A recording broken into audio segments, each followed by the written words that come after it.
Vážení priatelia, dovoľte, aby som vás privítal pri sledovaní tejto relácie, ktorý sa budeme venovať téme Templári, a súčasne by som rád poďakoval z celého srdca projektu Sedmom spáči, ktorý umožnil a vytvoril priestor, aby som sa vám prihovoril s touto témou.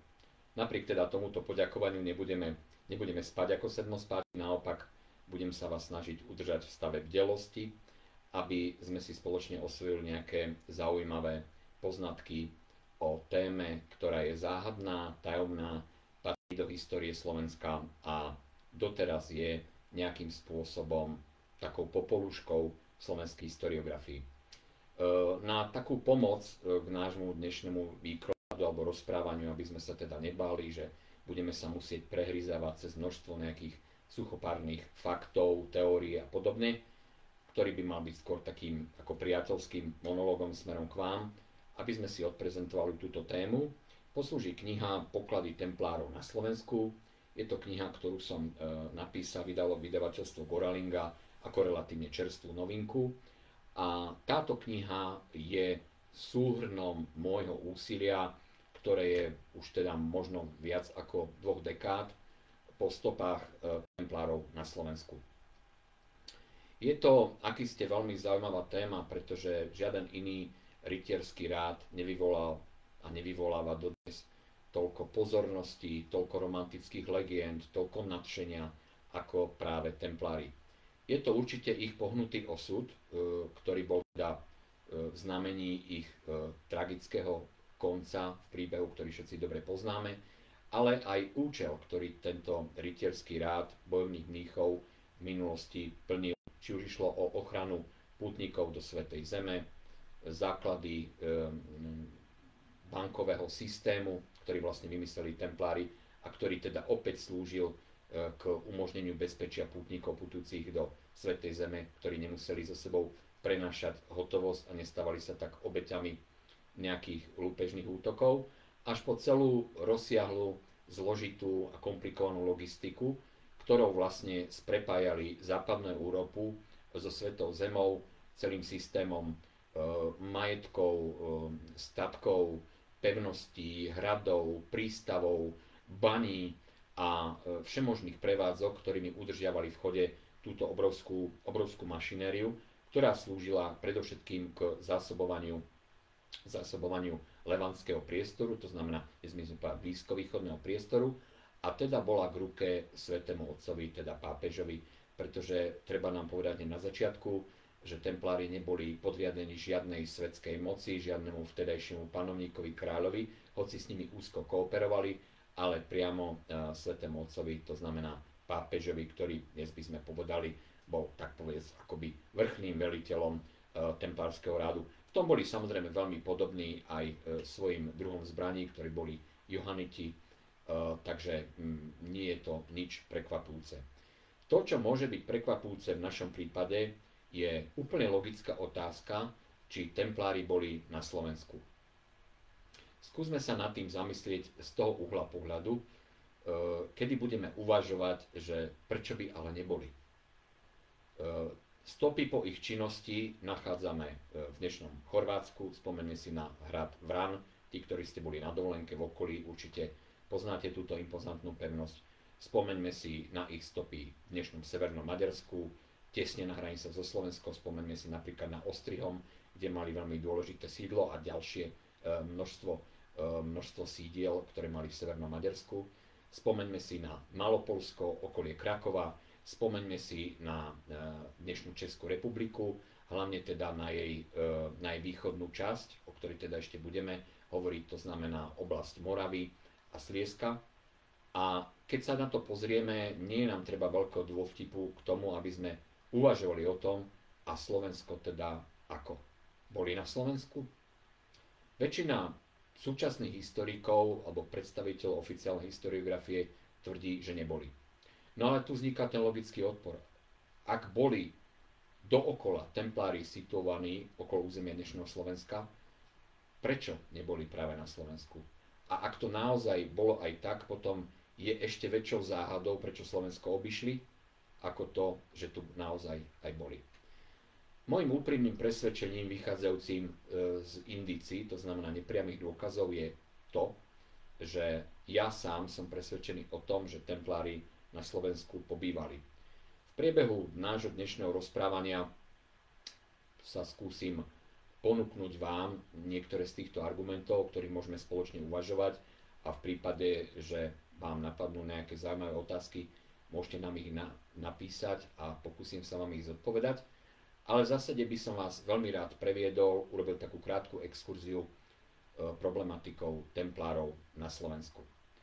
Najprv si položme otázku, ako k tomuto pristúpili naši predchodcovia.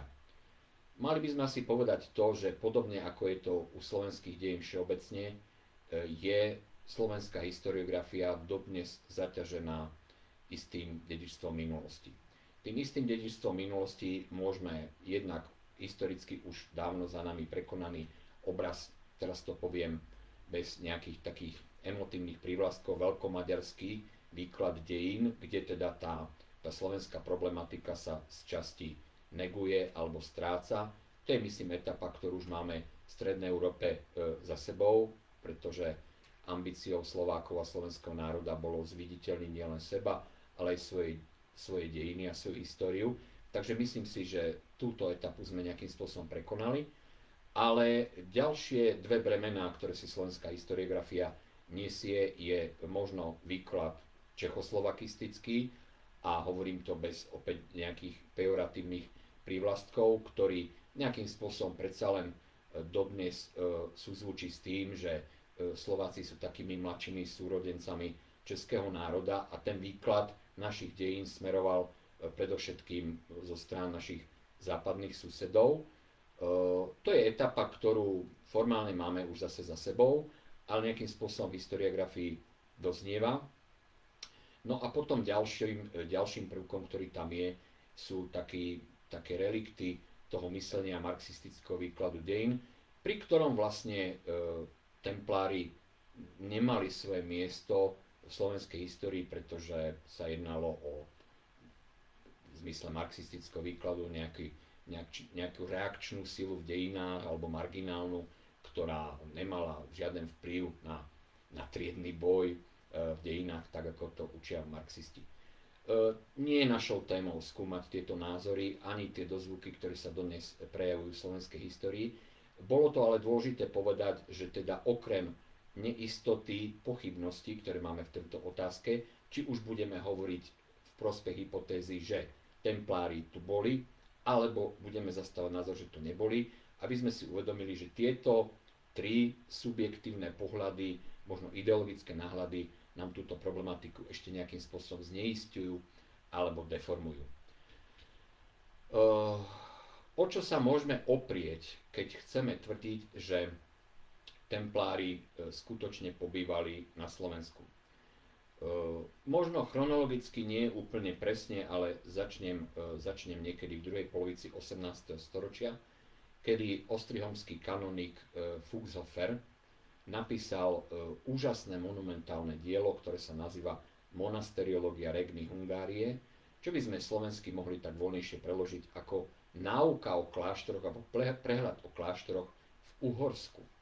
A toto dielo, ako vyplýva z názvu, mapuje dejiny reholí v Uhorskom kráľovstve v abecednom poradí, a medzi týmito reholami, kde teda spomína Augustiánov, Benediktínov, jezuitov a tak ďalej, rády, ktorých prítomnosť aj v priestore súčasného Slovenska nám nerobí žiadne potiaže pri uvedomovaní si dejiny, úlohy v našich dejinách, nachádzame Johanitov, ale nachádzame aj templárov. Keď teda Damian Fuchshofer ako ctihodný kanonik ostrihomskej diecézy považoval za vhodné templárov spomenúť úplne legitímne medzi predstaviteľmi týchto reholí, môžeme doslova vziať na to, že bol presvedčený o ich historickej autenticite v našom priestore. To znamená, Fuchshofer veril tomu, že templári na Slovensku boli. My sa k tomu ešte dostaneme, ale medzi sídlami templárov na Slovensku menuje napríklad Oravský hrad, hrad Líkava, hrad Slovenská Ľubča, kostol Všech svätých pri Ružomberku, o ktorom budeme hovoriť dlhšie, kostol svätého Martina v Martinčeku a ďalšie lokality, ktoré spája s prítomnosťou templárov úplne suverene, úplne bez pochybností a na základe listinných svedectiev, kde sme povedali dôkazov, ktoré mal k dispozícii. Problém s Fuxhoferom nie je len jeden, je ich niekoľko, nie síce z nášho uhla pohľadu, ale z pohľadu našich oponentov, ktorí poprvé tvrdia, že Fuxhoferové dielo, hoci ako monumentálne a obsiahle, je, nazvime to, výplodom historiografie 18. storočia, ktorá nebola podľa ich názoru exaktná, nebola vedecká, nebola kritická, pretože samotná kritická historiografia, zrodená nejakou nemeckou školou historikov, sa objaví niekedy v polovici 19. storočia, založená na prameňoch a tak ďalej a tak ďalej. A to podľa názoru týchto interpretov Fuxhoferové dielo nesplňa. Čiže povedia áno, je to naučná literatúra, ak to môžeme povedať, vtedajších čiast, ale v žiadnom prípade ju nemôžeme dávať na úrovni s prácami historikov, ktoré vznikli aspoň o storočie neskôr. Čiže to je prvá výhrada, s ktorou sa ale nemožno stotožniť, pretože ktorýkoľvek poctivý vzdelanec v ktoromkoľvek storočí, poverený tak zodpovednou úlohou a navyše cirkevná autorita sa zhostila podľa môjho názoru svojho diela veľmi zodpovedne, a ak Fuxhofer tvrdí, že templári na Slovensku boli, môžeme mať samozrejme isté pochybnosti, ale nič menej nemôžeme spochybňovať úprimnosť a čestnosť jeho zámeru, ako spísal svoje cirkevné dejiny. Takže svedectvo kanonika Damiana Fuxhofera z druhej polovice 18. storočia je základom predstavy o tom, že tu boli vlastne templári, a listinné dôkazy, ktoré uvádza vo svojej knihe, by mali slúžiť ako svedectvo. Ďalší problém, ktorý vzniká s Fuxhoferovým dielom, spočíva v tom, že listiny, na ktoré sa odvoláva, sú dnes z časti a možno z väčšej časti nezvestné. Podľa kritikov práve Fuxhoferov diela je to dôkaz toho, že nemáme tie listiny, na ktoré sa odvoláva, takže nemôžu slúžiť ako svedectvo. Ale opäť, zamyslíme sa, je také ťažké si predstaviť, že Damian Fuxhofer mal v polovici 18. storočia k dispozícii listiny, ktoré videl, ktoré čítal, ktoré citoval, ale do dnešných dní sa nezachovali? Veď od publikovania diela uplynulo viac ako 200 rokov a počas tých 2 storočí sa niečo s nimi mohlo stať. To znamená, ak ich my dnes nemáme k dispozícii, nevyvracia túto možnosť, že ctihodný kanonik s nimi naozaj pracoval a vo svojom diele ich uviedol. Takže ani, ako vidíme, táto námietka voči dielu Damiana Fuxhofera nejakým spôsobom nie je taká, aby sme ho označili za nedôveryhodný prameň. A potom je tu jedna veľmi špecifický templársky aspekt tejto problematiky, totižto my budeme hovoriť o tom, ako templársky rád v krajinách mimo Francúzska sa ľudovo povedané rozpustil do iných cirkevných rádov. Najčastejšie teda išlo o božohrobcov, alebo teda johanitov, ktorí johaniti boli takisto bojovní mnísi, súputníci a dá sa povedať kolegovia templárov, nie konkurenti, ale kolegovia. A zdá sa, že v Uhorsku, podobne ako aj v iných krajinách, napríklad Portugalsku, Španielsku a tak ďalej, a v niektorých menších kráľovstvách, vtedajších európskych, templári plynule prešli do radov johanitov so svojou výzbrojou, so svojím majetkom a dá sa povedať so svojím personálnym korpusom, či sa zaradili do hierarchie johanického rádu. Nie je dôvod pochybovať o tom, že takto sa to mohlo stať aj práve v Uhorsku, kde im bol predtým veľmi naklonený kráľ Karol Robert, ktorému neskôr pomohli v bitke pri Rozhanovciach práve už pred johanickou zástavou. Ale prečo o tom hovoríme? Hovoríme o tom preto, že pokiaľ francúzsky král išiel po majetku templárov a vyzýval korunované hlavy vtedajšej Európy k tomu, aby sa zachovali podobne, aby ich majetky konfiškovali, aby členov templárskeho rádu vlastne rozohnali do všetkých svetových strán, nie všetci poslúchli.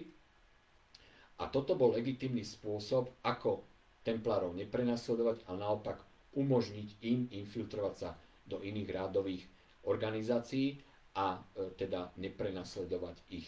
Toto bol pravdepodobne aj scenár, ktorý sa odohral v Uhorsku. A v takom prípade, keď to domyslíme, je úplne zrejmé, že samotní templári museli ničiť všetky listinné dôkazy o ich majetku, o ich prítomnosti v Uhorskom kráľovstve, pretože ak sa chceli úspešne infiltrovať Johanitom a tvrdiť, že tieto majetky nikdy neboli templárske a títo členovia nikdy neboli predtým členmi templárskeho rádu, no tak samozrejme museli sa vzdať dovtedajšej identity, majetkov a tak ďalej a vystupovali čiste už ako príslušníci rádu Johanitov. Čiže nie len čas pracoval na tom, aby sa stratili listinné dôkazy o prítomnosti templárov na Slovensku, ale aj samotní templári v momente, kedy prechádzali, dá sa povedať, pod iné zástavy, aktívne ničili svoje archívy, aby teda zamietli stopu, ktorá viedla k ich majetku, k ich privilegiám, k ich výsadám, aby sa vyhli ďalšie perzekúcii. Čiže z tohto dôvodu je tých listinných dôkazov nedostatok v porovnaní povedzme s inými krajinami. Skúsme sa zamyslieť, prečo by templári boli na Slovensku. Predovšetkým preto, lebo územie Slovenska a špecificky stredného Slovenska bolo klenotnicou vtedajšej Európy. My vieme, že ešte stáročia potom, ako bol zrušený templársky rád, napríklad stredoslovenská Banská oblasť bola doslova trezorom Európy, známa svojou produkciou, obrovskou značnou produkciou zlata, striebra, ale aj iných kovov. Aby to nevyznelo zle, ale v celej svojej histórii templári boli všade tam, kde bolo nerastné bohatstvo. Nemusíme ich hneď obviňovať z chamtivosti, mali by sme chápať to, že templári sa usilovali o zveľaďovanie svojho bohatstva, ktoré ale automaticky dávali do služieb, nazvime to, nechcem povedať, vojenskej mašinérie, ale určite rozsiahleho a na financie náročného logistického systému, ktorý udržiaval zámorské kráľovstva na Blízkom východe. Vieme si predstaviť, že počas nejakých 150 až 200 rokov, kedy prebiehali urputné boje o existenciu Jeruzalemského kráľovstva a pridružených kniežatstiev pred tým ohromným tlakom, ktorý bol zo strany islamu na tento región, si to vyžiadalo obrovské množstvo finančných a materiálnych prostriedkov. A všetky tie obrovské finančné materiálne prostriedky smerovali na tento účel. Čiže aj z tohto dôvodu sa templári stali bankármi. Vymysleli systém šekov, úverovali nie hociko, dokonca aj korunované hlavy Európy, takže tými finančnými prostriedkami disponovali a samozrejme museli mať aj svoje zdroje. Ak by sme mali hovoriť konkrétne, spomenul by som kráľa Bela III. Bela III. Kvôli tomu, pretože jeho druhá manželka Margareta bola kráľovnou vdovou po anglickom panovníkovi a súčasne dcérou kráľa Ľudovita VII., francúzskeho kráľa, ktorý poprvé veľmi podporoval templárov a po druhé bol aktívnym účastníkom druhej križiackej výpravy. A náš uhorský kráľ Belo III.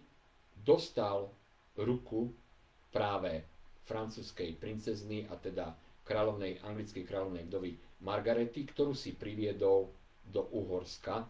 Konkrétne teda prišla francúzska kráľovna do Ostrihomu, konala sa svadba a tu sa uvádza, že jej ozbrojený sprievod tvorili práve templársky rytieri. Lebo aký ste uznáme, že k tomu, aby sa prekonala vzdialenosť nejakých možno 1500 kilometrov do Uhorska s veľkou karavánou ľudí, ktorí prevážali jednak samotnú kráľovnu, jednak jej výbavu, ktorá bola teda nemalá a služobníctvo a tak ďalej, tak išlo o veľmi zložitý logistický počin a templársky sprievod bol na tento účel ako stvorený.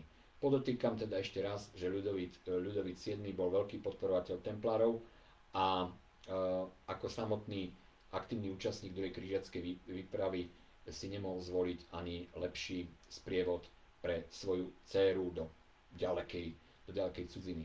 Druhým dôvodom bolo, že práve kráľovna Margareta dostala ako veno od svojho manžela do državy stredoslovenskú Banskú oblasť. To znamená, bavíme sa o predchodcov dnešnej Banskej Štiavnice, Kremnice, Banskej Bystrice, to osídlenie, ktoré tam bolo predtým, a ktoré bolo už známe ťažbou drahých kovov.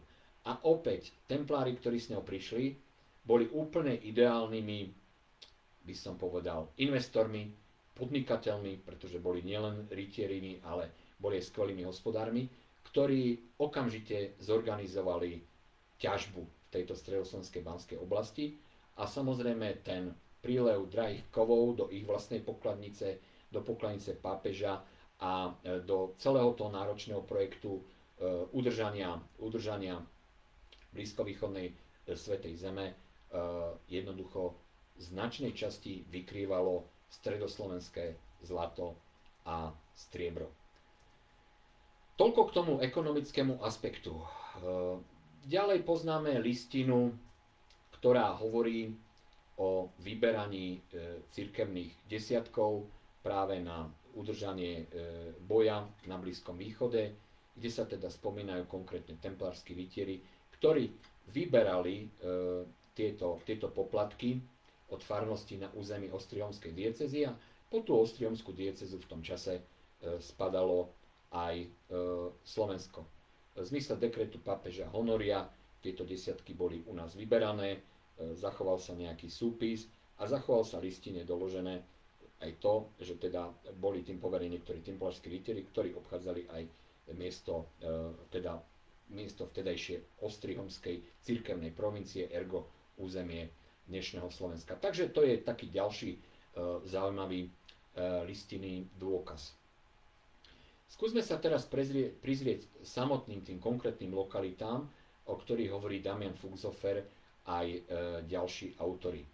Je ich teda niekoľko a teda v knihe Poklady templárov na Slovensku sa im teda podrobne venujem, ale nie je účelom tejto našej rozpravy, aby som duplikoval to, čo si nájdete v knihe a samozrejme s patričnými podrobnosťami, pretože konkrétne citácie, bibliografiu a tak ďalej si môžete naštudovať práve v tejto publikácii, čiže nebudeme duplicitne sa opakovať aj teraz.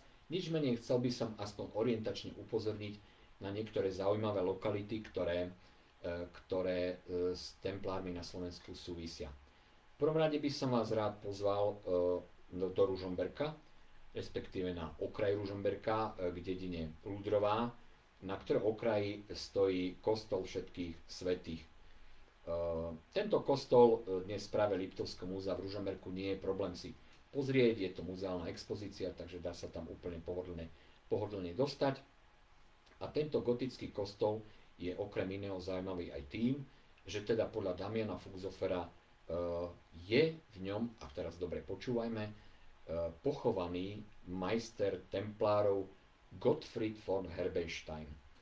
Tento templársky hodnostár prišiel do Uhorska podľa jednej listiny, ktorú spísal kedysi ružomberský farár Jakub Šeliga okolo roku 1230 vo funkcii vizitátora. Vizitátor bol človek, ktorý nejakým spôsobom, dnes by sme povedali kontrolór, ktorý obchádzal templárske majetky, či už išlo o nejaké opevnenia, ale aj majery, statky, banské diela a tak ďalej. A nejakým spôsobom si nechával predkladať, dnes by povedali, že nejaké hospodárske správy, zaujímal sa o hospodárenie, o problémy, ťažkosti, ktoré mali výnosy, ktoré mali templári v tej alebo ktorej provincii. No, len stala sa takáto vec, že v tom roku 1230, keď Gottfried z Herbersteinu prišiel aj na územie Slovenska, a teda do oblasti Liptova, tak tu prišiel o život. Nestalo sa to ani zásluhou nejakej intrigy, ani nejakým tajúplným spôsobom. Stalo sa to svojím spôsobom veľmi prozaicky, pretože v tejto listine sa uvádza, že Gottfried z Herbersteinu podľahol smrteľnému zraneniu pri ochrane pútnikov na Liptove, ktorých prepadli zbojníci. Čiže vieme si to asi tlmočiť tak, že nejaká skupina lupičov prepadla nejakých pútnikov alebo nejakých, sme povedali, civilistov, a keďže náhodou Gottfried z Herbersteinu so svojím sprievodom sa nachádza poblízku, zapojili sa samozrejme do obrany týchto ľudí a pri tej obrane utrpel smrteľné zranenie, po ktorom ho teda ešte dopravili do templárskej Mancerie, taká pevnostka na dnešnom vrchu Mních, kde teda skonal a bol teda podľa tejto listiny uvádzanej Fuxoferom pochovaný v krypte dnešného kostola Všech svätých. To znamená, ak táto listina hovorí pravdu, tak tento templársky hodnostár Gottfried z Herbersteinu je pochovaný pod kostolom Všetkých svätých, ktorý dnes stojí na okraji Ružomberka. Navyše tá lokalita má taký veľmi zvláštny názov, pretože sa volá Na púšti. A keď povieme Na púšti, tak dosť ťažko alebo zvláštne sa to vyníma práve v stredoslovenskej krajine. Možno keby to bolo na Devínskej Kobyle, by sme to pochopili, ale určite nie na okolí Ružomberka. Takže už aj samotné tieto toponyma, ktoré sa tam zjavujú z ničoho nič, a takáto tradícia, ktorá hovorí o templároch pri Ružomberku, keď široko ďaleko žiadne iné nejaké povesti alebo ľudová fantázia si nevymyslela tento príbeh, zrazu sa nám tu objavuje takýto zvláštny príbeh, podložený listinami, ktoré mal ešte k dispozícii Fuxofer. A teda áno, musím priznať, nemáme k dispozícii my dnes. Otázka je, čo sa s týmito listinami teda stalo v priebehu staročia, ale pokiaľ budeme veriť Damianovi Fuxoferovi, tak sa tam odohralo presne toto.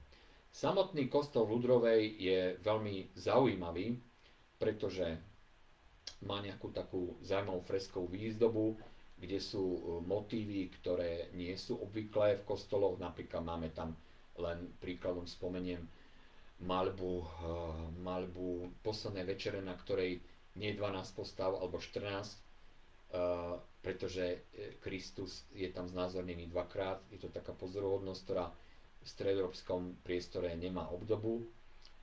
Zde je zaujímavé, že tieto fresky sú štýlovo veľmi podobné alebo maľované jednou rukou umelca, ktorý ozdobil kostol v Ponikách v Banskobystrickom kraji, ktorý takisto sa prisudzuje templárov, takže takáto veľmi zaujímavá súvislosť. Takže ten kostol je zaujímavý sám o sebe a najpozoruhodnejšia vec, ktorá na tom kostole je, okrem teda tej krypty, kde teda údajne spočíva tento templársky majster, je v tom, že kostol je prirodzene nielen astronomicky orientovaný, ako bývajú stredové kostoly bez výnimky, ale má vytvorené okná, ktoré sú ako keby deformované zvláštnym spôsobom.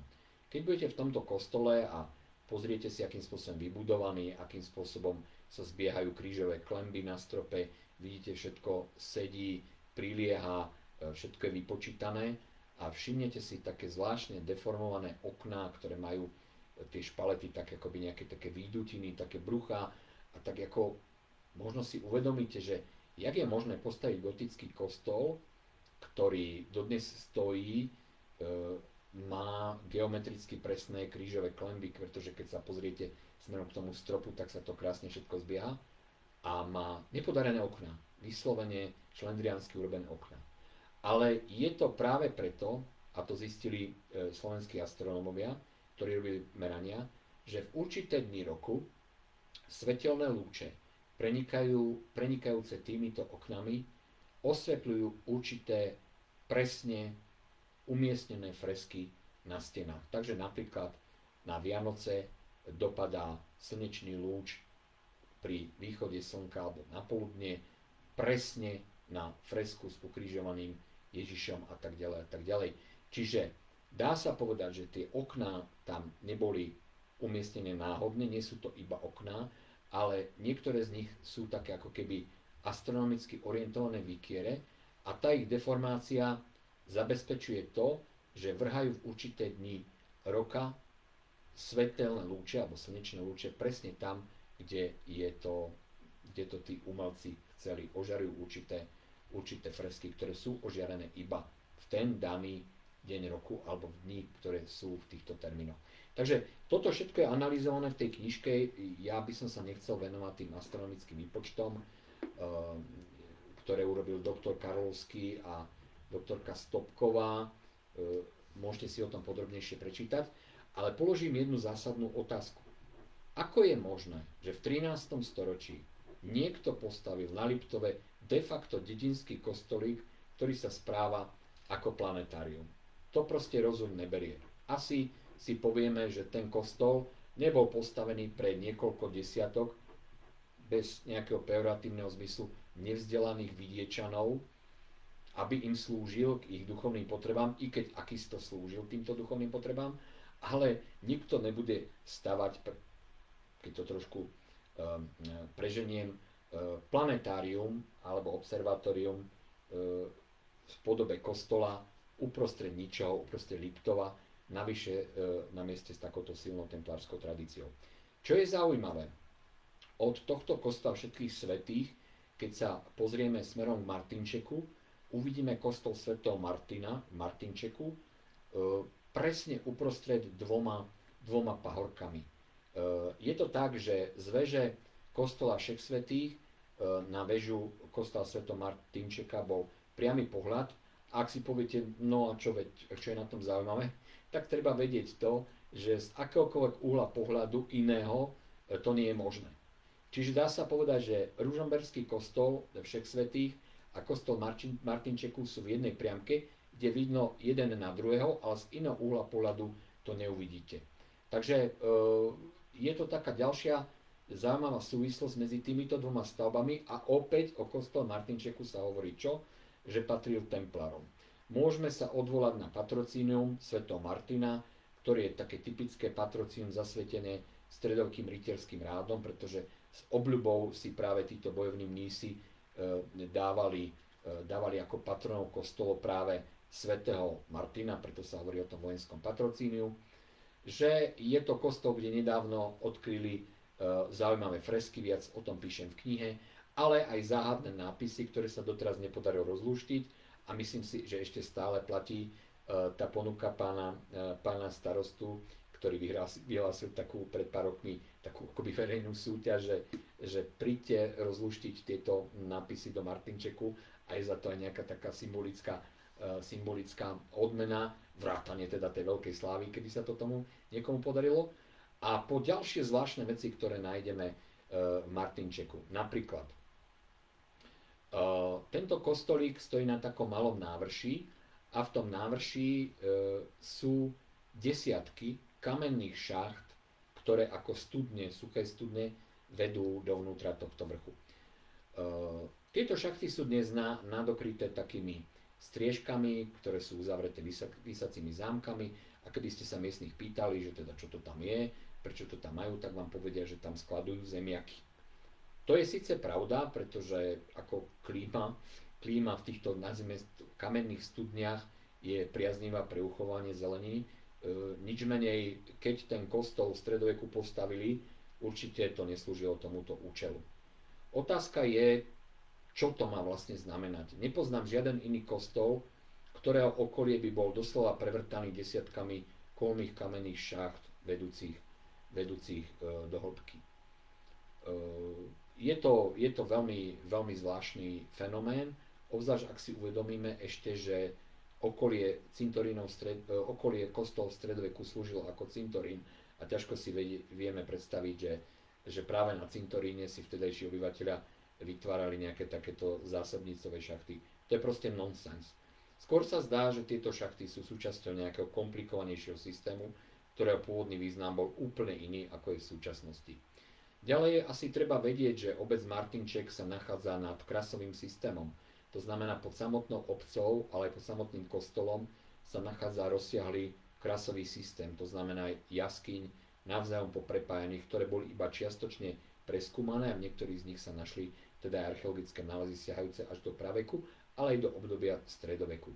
Čiže dá sa povedať, že ten priestor je tam naozaj prevrtaný ako ementál a niektoré domy práve Martinčeku majú dnes problémy so statikou, pretože to podzemie je tam duté.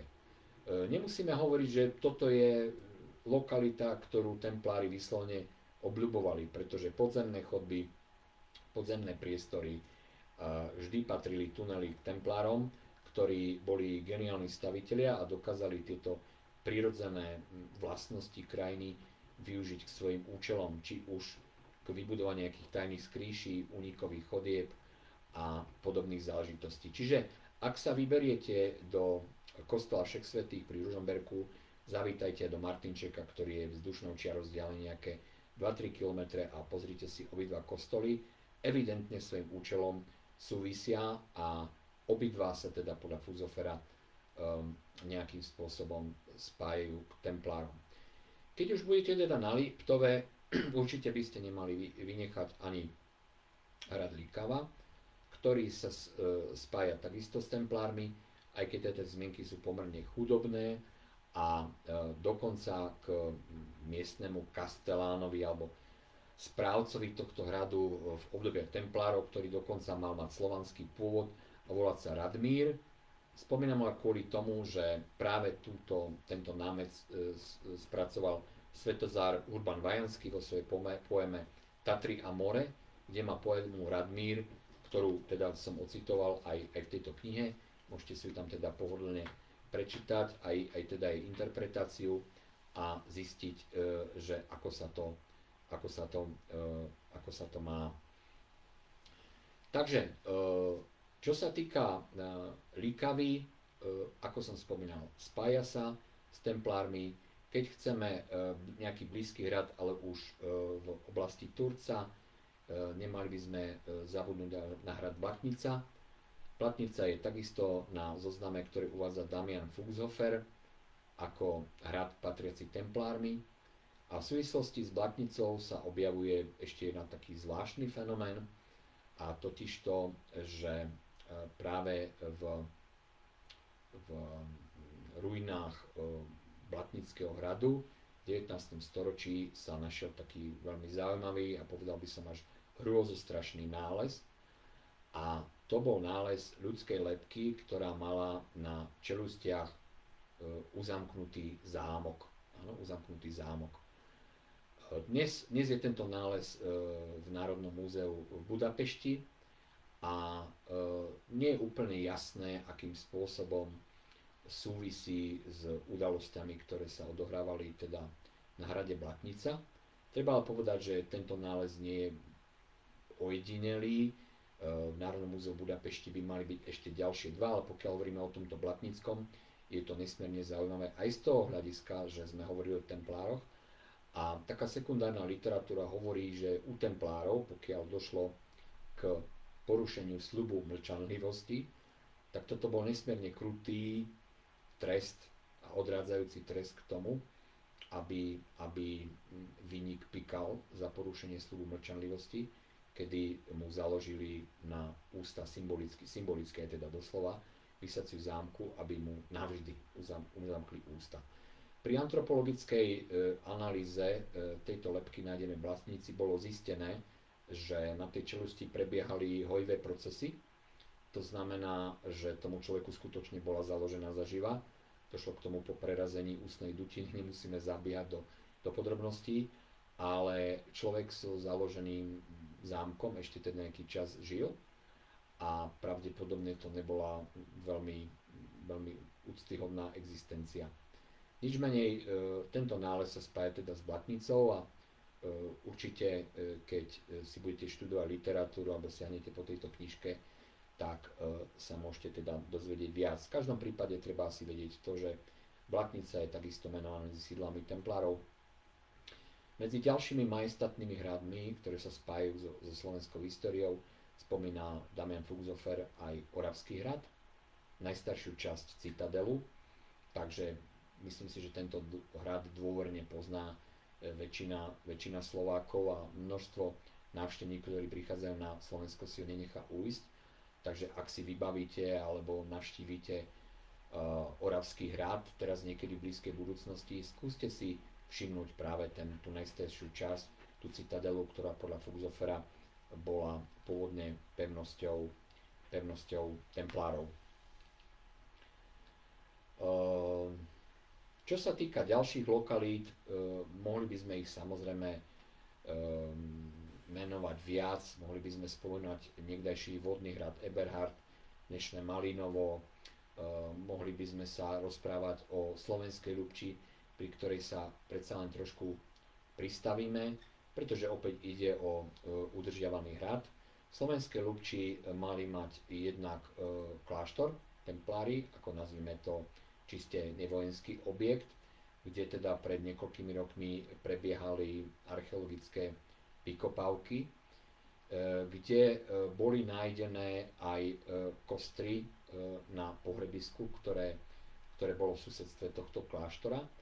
A je zase zvláštne, že antropológovia zistili ako keby dva typy mužských kostier, ktoré tam boli pochované.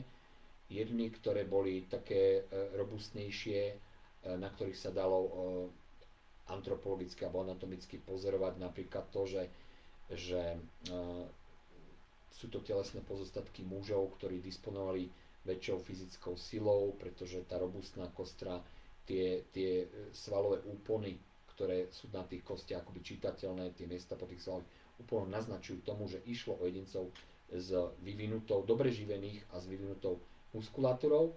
A bola tam teda aj mužské kostry, kde by sme povedali, patrili takým cinklavejším jedincom.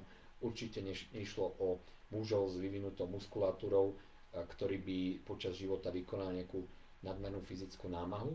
A toto nám skvele zapadá do obrazu templárskeho kláštora, kde teda to osadenstvo, ak to smieme takto nazvať, sa z časti skladalo z rádových rytierov a zbrojnošov. To boli tí dobre živení a muskulatúrou obdaraní muži. A rádových bratov, templárov, ktorí nebojovali, patrili k tej nebojovej zložke templárov a slúžili naozaj ako liečitelia, ako kňazi, ako ľudia, ktorí poskytovali duchovnú službu namiesto tej fyzickej. Takže je zaujímavé, že aj tá skladba viditeľná na týchto antropologických nálezoch z tohto pohrebiska ukazuje dva typy mužských kostier, čiže by sme povedali, že túžili bojovníci a civilní reholníci templárov v jednom spoločenstve, takže krásne to zapadá do toho obrazu templárskeho kláštora. Samozrejme dôležitý je ten hrad, ktorá najstaršia časť mohla teda slúžiť templárom. Špeciálne upozorňujem na studňu, ktorá sa na tomto hrade nachádza, a z tejto studne zhruba v polovici jej hĺbky vedie podzemná chodba z hradu preč. Tá ústí do objektu dnes tzv. Sírárne na úpätí hradného vrchu. Sírárne kvôli tomu, že dnes tam dozrievajú syry, ktoré sa dorábajú na blízkom družstve, a má teda toto sklepenie úžasnú klímu, ale v zadnom trakte sa otvára teda podzemná chodba, ktorá ústí presne do tejto šachty, do tejto studne, a z ústia do tejto šachty kedysi viedli také drevené stupaje k okraju tej studne. Čiže dalo sa cez tú studňu zostupovať a vystupovať práve do tejto podzemnej chodby, čo je zase akoby také typické rozpoznávacie znamenie templárov, pretože templárske hrady a pevnosti, ako ich poznáme, toto boli presne tie vychytávky, ktoré na nich nachádzame. Čiže dá sa povedať, že ani hrad Slovenská Lubča nie je celkom obyčajným hradom a jeho najstaršia časť pravdepodobne aj z dnešného pohľadu nesie indície o možnej prítomnosti templárov, ak teda sa rozhodneme veriť Damianovi Filozoforovi, ktorý o tom nemá samozrejme ďalšie pochybnosti. Domnievam sa, že o templároch by sme mohli rozprávať ešte veľmi, veľmi dlho a naozaj je neľahké reprodukovať obsah tejto takmer 300-stránkovej knihy do časového priestoru, ktorý sme dostali od sedmospáčov. Ja mám dojem, že teda medzi tým, ako ja som sa vám snažil prihovoriť k tejto téme, sa objavili aj nejaké otázky. Takže v situácii, kedy samozrejme môžem pokračovať vo svojom výklade ďalej a určite sa pri tejto téme nestretávame ani jedinýkrát, ani posledný krát, môžeme ale uprednostniť to, že niektorí z vás, ktorí napísali svoje otázky do chatu, vieme si ich teraz zodpovedať, teda pokiaľ budem schopný, lebo ochotný určite budem, tak môžeme sa im povenovať. Určite si viem predstaviť, že isté aspekty tejto problematiky vás zaujímajú viac, niektoré možno menej, alebo si ich necháme na budúce. Takže ja poprosím teraz, boli nejaké otázky, aby nám boli prečítané. Takže pýta sa Pavel na prítomnosť templárov v Banskej Štiavnici. Banská Štiavnica je veľmi zaujímavá lokalita aj kvôli tomu, čo som vlastne povedal, že bol to taký kľúčik zlatej a striebornej pokladnici Uhorska. Práve tam mierili kroky templárskych rytierov. Ak si prečítate niektoré z kníh inak výborného bádateľa tejto problematiky Milana Augustina, predovšetkým jeho knižku Templári, tak vlastne on popisuje podrobne, akým spôsobom sa templári ocitli v Banskej Štiavnici. Ale na prítomnosť templárov v Banskej Štiavnici okrem iného nám vlastne odkazujú aj povesťové príbehy a legendy o tzv. Červených rytieroch. Tí červení rytieri sú neoddeliteľne spojené s Banskou Štiavnicou, ale predovšetkým stredoslovenskými banskými mestami všeobecne. A už podľa Andreja Kmeťa, zakladateľa Slovenského národného múzea, ktorý tomu venoval špeciálnu štúdiu, že kto boli teda červení mnísi, tak on ich interpretuje a číta ako templárov. Takže už podľa Andreja Kmeťa stotožňovali tzv. Červení mnísi s templármi práve kvôli tomu červenému krížu na tom bielom podklade. A teda jedno z, by som povedal, epicentier povesťových rozprávaní o červenových rytieroch je práve Banská Štiavnica. No a z takých novodobých povestí, ktoré samozrejme ale nemôžu slúžiť ako pramenný materiál, ale vychádzajú z tohto základu. Spomeňme si na Jána Domasta povesti o hradoch, kde teda má aj príbeh o červených mníchoch v Banskej Štiavnici. A je zaujímavé, že aj k tomuto beletristickému príbehu alebo povestnému spracovaniu dáva na začiatku takú faktografickú noticku, kde práve o tom hovorí, že templári sa v podobe červených mníchov vyskytovali aj na Slovensku. Čiže keď to mám zhrnúť, Banská Štiavnica, ako hovorím, je kľúčikom k nerastnému bohatstvu Slovenska v stredoveku, odomýka takú tú bohatú pokladnicu. Boli tam prítomní templári, objavujú sa tam pamiatky gotiky, ktorá, a čo je veľmi zaujímavé, v niektorých prvkoch pripomína dokonca architektúru križiackú zo Svätej Zeme. Čiže jednoznačne sa tam objavujú prvky, ktoré dnes vidíme na križiackých stavbách vo Svätej Zemi a zrazu ich nachádzame v Banskej Štiavnici. Nie je také ťažké si predstaviť, že kamenárski majstri, ktorí prišli s templárimi a budovali tieto fortifikácie, boli nejakým spôsobom inšpirovaní technikami, ktoré sa používali tam. A ďalšia vec sú to vlastne tie povesti o červených mníchoch, ktoré korešpondujú s tými templármi. Niečo píšem aj v tej knihe, takže podrobnejšie potom tam, aby sme dali priestor aj ďalším divákom. Takže nech sa páči ďalšiu otázku. Pán Michal Gima píše, že vraj jeden z nápisov v Martinčeku je už odhalený, vylúštený. Michal sa pýta veľmi dobre, srdečne pozdravujem. Áno, pán starosta motivoval veľmi dobre všetkých návštevníkov k tomu, aby lúštili tento rébus. Niečo teda píšem o tom aj vo svojej knihe. Je to pravda, ako bolo povedané alebo napísané, nič menej stále je tam čo lúštiť. Takže srdečne pozývam, myslím si aj v mene miestnych obyvateľov do Martinčeku, pozrieť si ten nápis a pokúsiť sa o jeho vylúštenie. Nie je veľa ľudí, ktorí sa o to pokúšali, snáď v budúcnosti budú mať viac šťastia a špeciálne pozývam k tomu laikov, pretože to musím povedať s troškou skepsy, odborníci tomu príliš veľa pozornosti nevenujú. Takže verím tomu, že šťastie bude mať ktokoľvek zvedavý a bádavý duch, ktorý sa do tejto úlohy pustí a myslím si, že tak srdečne pozbudzujem a pozývam k tomu, aby sa tak stalo. A vďaka Michal za naozaj konkrétnu pripomienku. Pozdravujem. Myslím, že máme ešte nejaké otázočky, takže poprosím ďalej. Pavel ešte píše, prečítam to tak, ako to tu je. Nech sa páči. Že templári podľa všetkého mali starý hrad a kostol v Banskej Štiavnici, kláštor pri farskom kostole, potom, že tam boli aj Johaniti, v Kizíbli tiež, že je tam sídlo, a potom s otáznikom, že prípadne sklenej teplice hrad a že v jednej starej budove v Banskej Štiavnici je aj na stĺpe templársky kríž. No, o tom kríži zatiaľ neviem, to by bolo zaujímavé, keby sa to nejakým spôsobom dokumentovalo.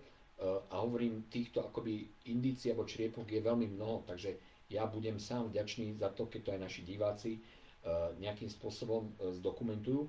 Všetko to, o čom sa hovorí, je teda pravda, alebo bolo povedané. Je to skutočne tak, hovorím, niečo je v tej knihe. Sklené teplice určite majú svoje významné zastúpenie. Hovorím to teda aj vo svojej knihe. Je to zase opäť jedna z lokalít, o ktorých sa to hovorí. Ja ešte upozorním, vlastne sme v nejakom priestore, kde by sme mali upozorniť aj na Vyhne, na Vyhniansky kostolík, kde teda, ak holdujeme zlatistému moku, vieme, že Pivo sa často odvolával, pivovar Steiger, na pôvodne templárskú tradíciu. Čiže nejaké takéto stopy nachádzame teda aj vo Vyhniach. Sklené teplice, áno, to je veľmi, veľmi správna pripomienka. Takže určite áno. No, myslím, že asi nejak pomaličky sa náš čas naplnil. Ak teda nemáme žiadne otázky, ja by som sa chcel veľmi pekne vám poďakovať za pozornosť, čas, ktorý sme teda strávili. Ja si myslím, že téma je natoľko bohatá a zaujímavá, že sa k nej v budúcnosti vrátime. Určite problematike templárov na Slovensku, takže to je prvá vec, ale myslím si, že aj k témam, ktoré úzko súvisia s touto problematikou, sa budeme môcť venovať ďalej.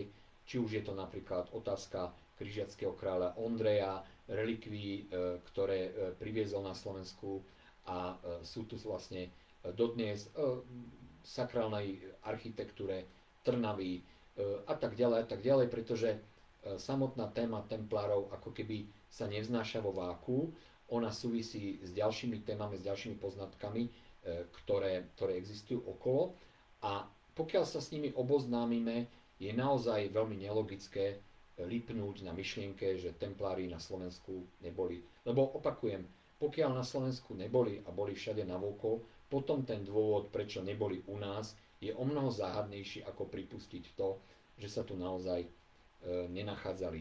Ja by som teda v závere ešte veľmi rád teda poďakoval vám všetkým, priatelia, za pozornosť.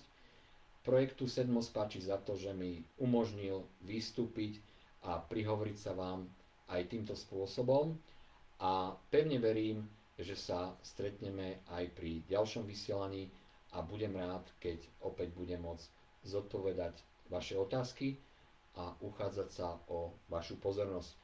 Koho by medzičasom zaujímalo aj viac, odkazujem na knihu Poklady templárov na Slovensku, dá sa tam dočítať viac a dá sa potom samozrejme s touto témou pracovať aj ďalej.